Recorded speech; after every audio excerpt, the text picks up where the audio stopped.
A warm welcome to all our viewers to our series Natural Medicine. Today I have the great honour again to have the movement scientist Karl Müller with me to produce a programme with him about how to reduce the risk of falling in old age, or best prevent one from ever falling over and falling and breaking one's bones in the process. I'd like to discuss that today, so please stay tuned and we'll see you shortly. So, dear Karl, thank you for taking the time to talk to me about this topic, which is pretty common in old age. Yeah, what came first? I keep hearing that people fall over and break bones. And then I once had a doctor here who told me, is that really the case? Doesn't the bone break first and that's why you fall over? What are your experiences? I've never heard that the bone breaks first, but I can very well imagine that both things happen together. The fall, or maybe a stupid move, which is then already sufficient to break those porous bones. Osteoporosis is one of the problems, that this happens together, that it doesn't even need a fall, just a stupid move, which then breaks the bone and then the fall that happens at the same time. We want to prevent that, so we're looking for a way how we can offer the viewers a way that this doesn't happen. It's really a big problem. It is a very expensive issue. If someone fractures the femoral neck,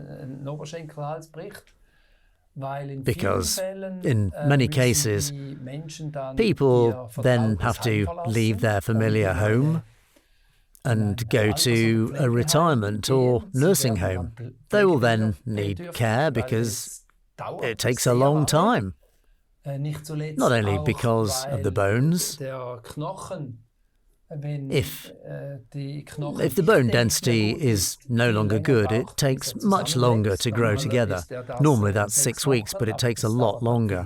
And on the other hand, it's also a very expensive issue for the health insurers. It's a very expensive story. It affects a lot of people in life. I don't know exactly what percentage it is, but it is a high percentage. And nobody thinks about it. Everyone thinks, this doesn't affect me. But no precautions are taken. And if you look at the picture here, the picture on the left, the two women from behind, you can see that they are very strongly bent forward. They're on the best way, right? They're well on the way. I can just imagine how they walk. I could actually imitate this walk. The feet hardly move anymore. They just drag their feet on the ground and use them to put the legs down. And, of course, something like on the right picture happens quickly. Who would expect that it would come to that with them one day? But it's actually pre-programmed because the feet do not work and because we become immobile with age. And now we have to do something to improve the feet, the strength, the mobility, and to strengthen and improve the balancing ability of the feet. And at the same time to become more agile again, because we don't just automatically become more agile. I'll very briefly skip the PowerPoint slide. I'd like to briefly show this slide. So this is the behaviour, the walking behaviour from the skeleton. The one on the right, that was actually the walking behaviour of these older women. In this photo, wasn't it? Yeah, exactly, as the man walks on the right. So do most people in old age. So there's no rolling of the feet. It's a retracted foot, right? It's a retracted foot. And it doesn't even fold down for him. Below, on the far right, this woman is just dragging her feet.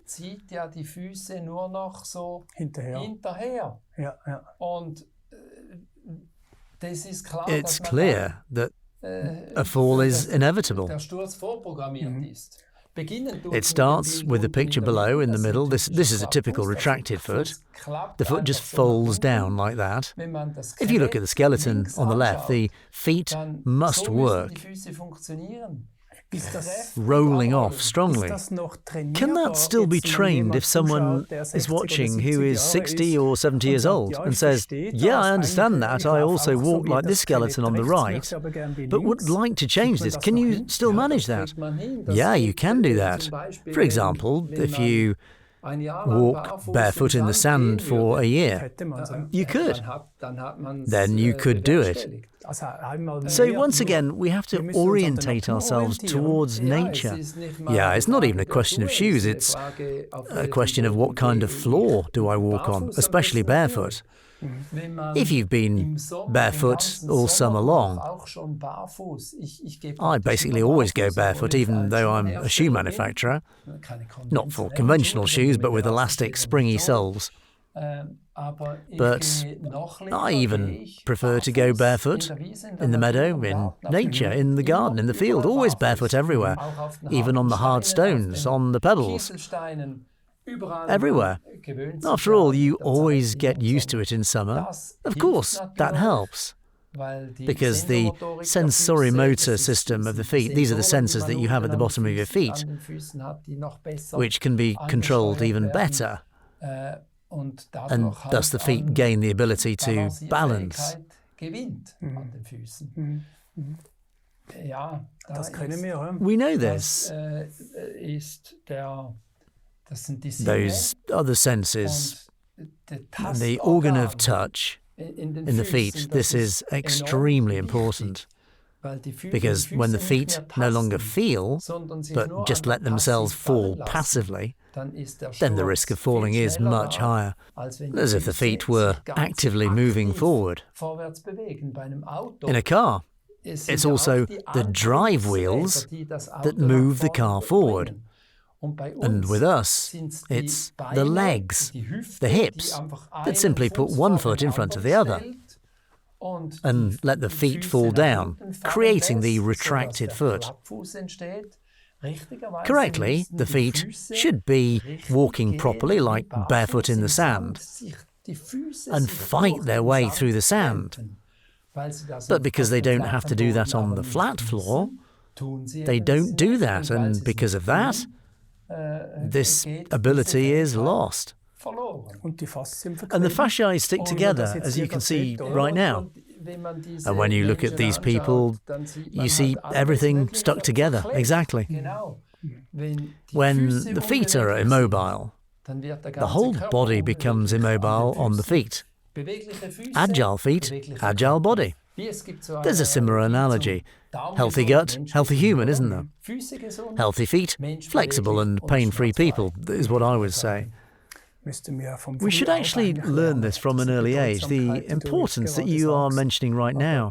But to this day, nobody really says that, except you. Thank God you've already said it in a way that millions of people have heard it. And in that regard, accepted help and found a solution. Let's go further. Let's look at this comparison. Here you can see it wonderfully, this foot in the meadow. I find it fascinating because you can see so beautifully how the ground gives way and how the foot actually compensates for everything here, every unevenness. If you look at this picture above in the middle, that makes you happy. It opens your heart. Opens your heart. Yeah, sure. Why don't we go like that? Why do we walk on hard floors in flat, hard shoes? And this is a Maasai at the bottom left, isn't it? That is a person I recorded in Kenya, yeah. The feet, they turn so powerfully, that's what I meant before. The drive of the walk must come out of the feet. Then these about 30 bones in the feet makes sense. These approximately 30 muscles in the feet also make sense.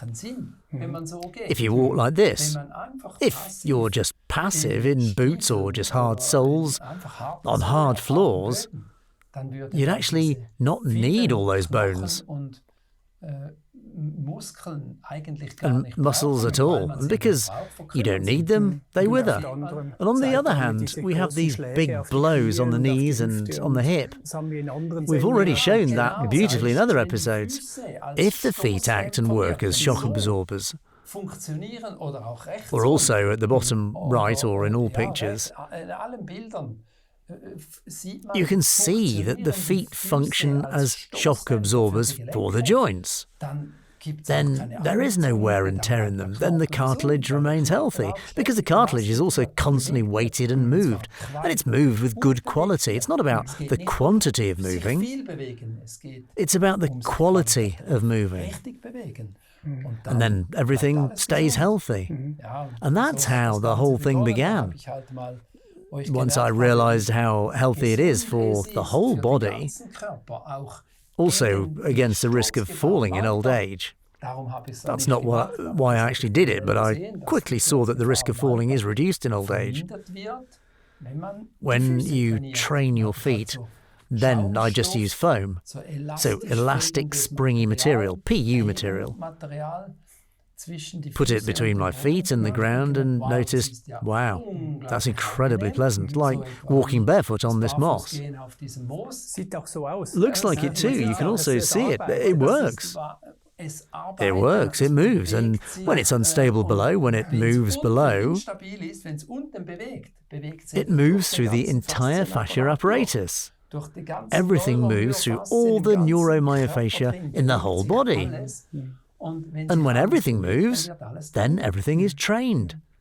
Well, I see it while jogging now that I jog very carefully, that my feet get hot after 30 minutes because the foot has to actually work.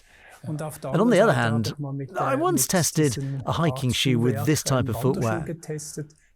I've walked almost 25 kilometers. I've never done that in my life. And it was really like being in the great outdoors. It was just unbelievably beautiful. I could take off my shoes. It wasn't red, no blister, nothing. It was just like walking on a cloud. You've been lucky too, because 25 kilometers the first time, that actually can backfire too. You should start a little slowly. But you haven't had any reactions now. No, it was just amazing. Then that's fine. Great enrichment. What do we see there? If we stand like the bottle on the left, then of course the danger of falling is huge. If we stand like the bottle on the right, then we can still stand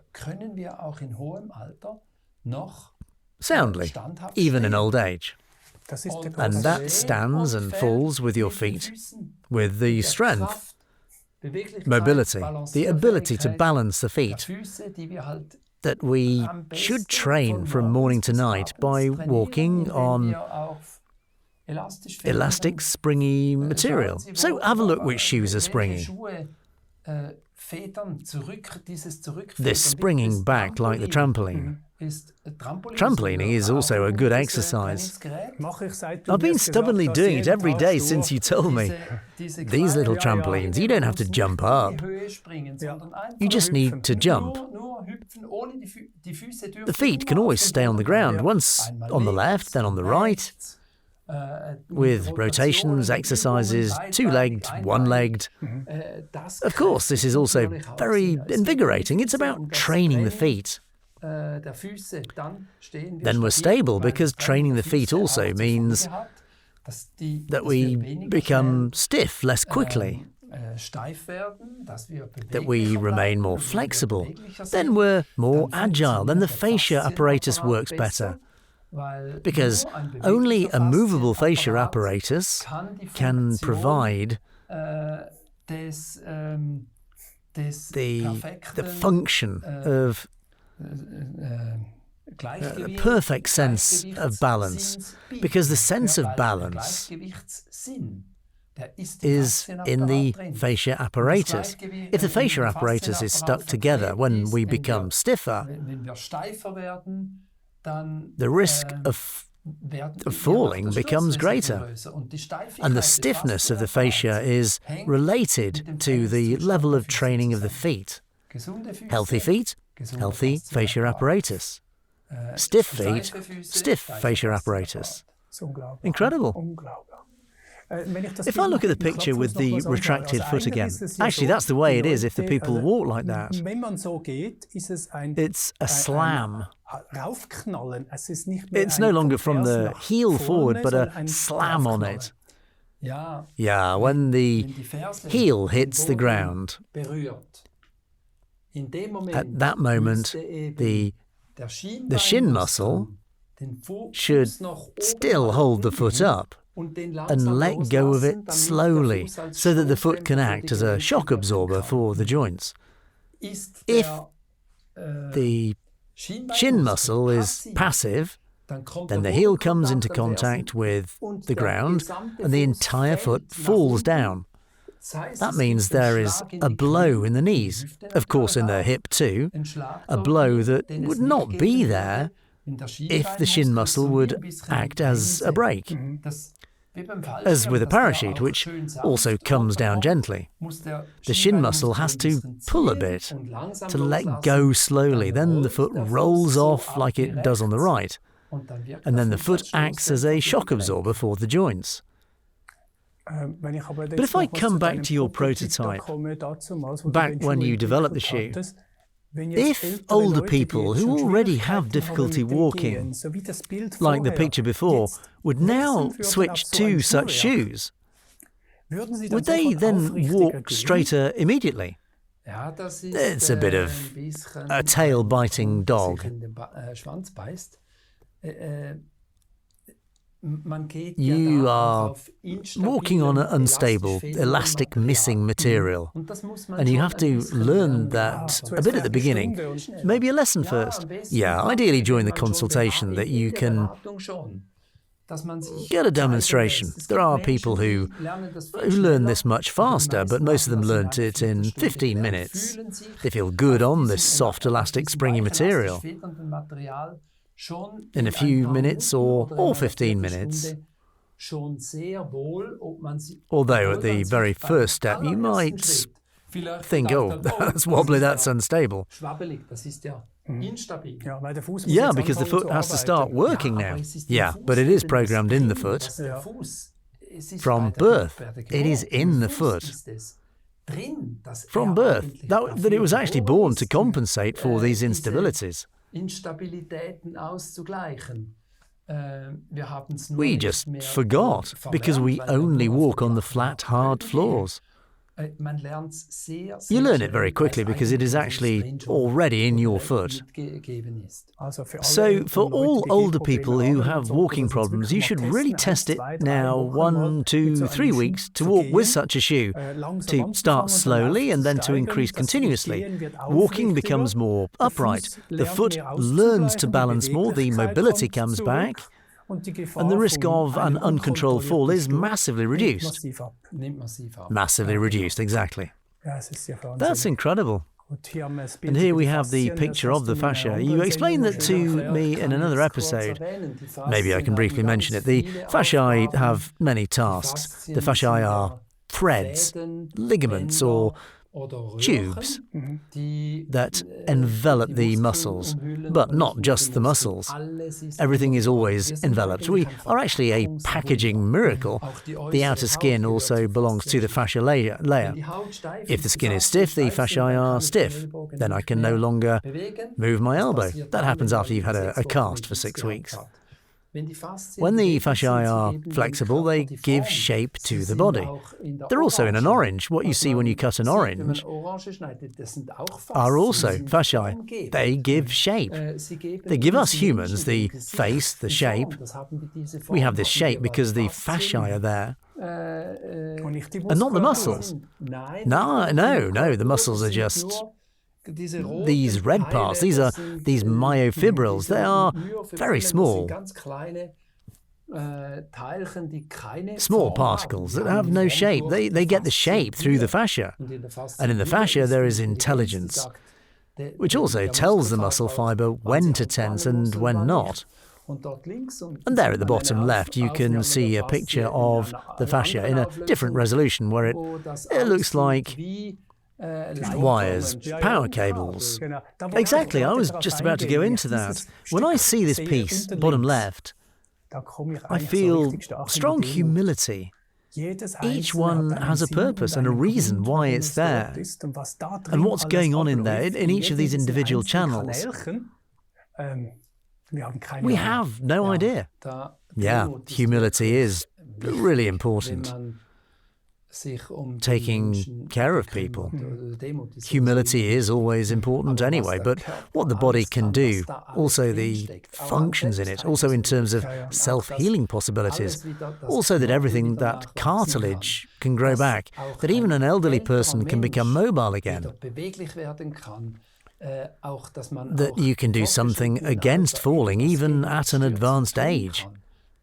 This is due to these skills that are in the body. You just have to want to. Of course, you also have to know a bit about what you can do, and then you have to want a lot. So, to get your feet strong, flexible and balanced again, a 10-minute exercise every morning is not enough. You have to want to be flexible again. Everything is given by the body because it's just made so wonderfully, so unique. But then we have to do it too, and both together, wanting to do that and the prerequisite. That works. I know a case in my family. It was about a hip operation, but you didn't have to argue. She now wants to do the hip operation and she was looking forward to it. Did not want to hear an alternative, different way, so no discussion. So again, to the picture below left, the stiffening happens because these individual tubes can no longer all be pulled out individually. They all stick together, and that's the problem. It sticks together instead of each muscle fibre being individually controlled. You can see it nicely here. Yeah, exactly. This is such a muscle package at the bottom left, and each fibre must be able to be controlled individually because millions of signals control them. But if they're stuck together, then one is triggered and the other is pulled with it. But everything is regulated by the feet. If the feet are constantly moving, then they're also pulled with it, or you do stretching exercises, or make it flexible again in physiotherapy. If the feet are actively moving and flexible and do this all the time, then over time, the others, immovable, stuck pieces, also dragged along. I understand. We already showed that at the beginning, this picture. Here again in large format. That's something else that's interesting. Fasciae stick together if you don't move them, or if you move them monotonously. For example, the shoulder. The shoulder is a good example. It's more than a ball joint, it's a highly complex joint. And if I always only make one movement with this joint, always only that, for example, then I'll only pull half, just at work. Then at some point, I can't do that anymore. I can do only that because the fasciae, you can see below. This is called adhesion in technical jargon. In fascia research, this is called fascial adhesions. And when they become adhesive, they can no longer move freely. And they become adhesive with monotonous movements or no movement. And it's also a monotonous movement if you always walk exactly the same way on the flat floor. Then the feet and ankles stick together. And then you can no longer crouch down. Then you can no longer sit with flat feet on the floor. squatting down on the floor. That's a sign that there are fascial adhesions due to this. Monotonous walk on the flat, hard floor. I'll press the button and see what's to come. Professor Hecht. Exactly. Can I play briefly? We'll quickly hear what he has to say. You've been walking around in the Kai-Boot for some time. How does it feel? Well, I have to say that it is a difference like hell and heaven, I would say. In other words, with the Kai-Boot, I landed in heaven, so to speak. In the past, when you walked on stony ground, the shoe pinched. There was sometimes pain, there were calluses. I've been wearing Kai-Boot shoes since December, and I feel very comfortable. It is like walking on moss, like on carpet. And the feet are massaged, they don't hurt, there is no pain at all in the feet. What is the best thing about this shoe? The shoe adapts to the foot, while otherwise the foot has to adapt to the shoes. And so that's the big advantage. But there's much more, so I hiked with it in winter, with these low shoes even at minus 12 degrees. Didn't get cold feet. You can hike in the rain, you can even step into puddles. Nothing happens. You can hike in the heat, and the feet always feel good. You walk soft and elastic, and of course, that is also important for the joints, for the knee joints, for the hip joints, and of course for the spine as well. Okay, yes, he actually says everything. I really adore this Professor Hecht. He's so authentic, so honest and straightforward. And he's a big fan of the musculoskeletal system, which is an important point in medicine. And he really still walks upright at 97, keeps walking more upright, thanks to this knowledge that you can do so much with your feet. Yeah, the risk of falling is massively reduced, and maybe I'd like to make an appeal to the many young viewers here, 30, 40, 50-year-old viewers. We may have presented you with a wonderful gift item for your parents today, who may also have one or the other problem with walking, that you could really carry something incredibly meaningful out into the world here, to our own parents, so that they can get a much better, stronger feeling of walking again, that the entire fascia system is trained, that the musculoskeletal system is straight, and that with this, in my opinion, can simply give away health again. But there's more, also for the 30, 40, 50-year-olds who are not yet convinced. You don't have to wait until you're 70 and stiff. You can train already today, and you can test it, yeah? Yeah, nobody really thinks about it when you are that age, or even me with 69. You don't think that one day the greatest danger could be the risk of falling. Nobody thinks about it. But the fact is that a very large part of the population will suffer from a fracture of the femoral neck, and that it'll change their lives massively. It's never too late to start giving this a try. Or, yeah, it may be too late to start at some point, but it's better now than never. And you can try it out for 2 weeks and test it, and you will quickly feel that this will have a big impact on your whole body. Where can I find such shops where I can test them? These are Kybun Joya shops. You can either find them at KYBUN, kybun.com, or at joyashoes.com. And you have these shops almost everywhere in the world, haven't you? Yeah, they are in 50 countries. They're also available online. So everywhere. If you want to test it, there's always a way to do it. Dear Carl, thank you very much for this valuable explanation. I just find it sad and a shame when that has to happen. Someone falls over and ends up in a huge cascade of suffering. up to the nursing home, because they are simply in need of care then, and it takes longer for everything to grow together. Just sad, and for my part, I just decided, now that I'm still healthy, to take care of my health. And there, this subject, what Karl Müller tells us about the musculoskeletal system, is probably really the most sensible and the basis for our health in general, to start here with the feet, amazing as it is. Again, I bow very warmly to you, dear Karl. Thank you very much. Thank you, Alexander. And I wish you all the best. Happy walking, healthy walking, and of course, lots of fun walking too. All the best. See you next time.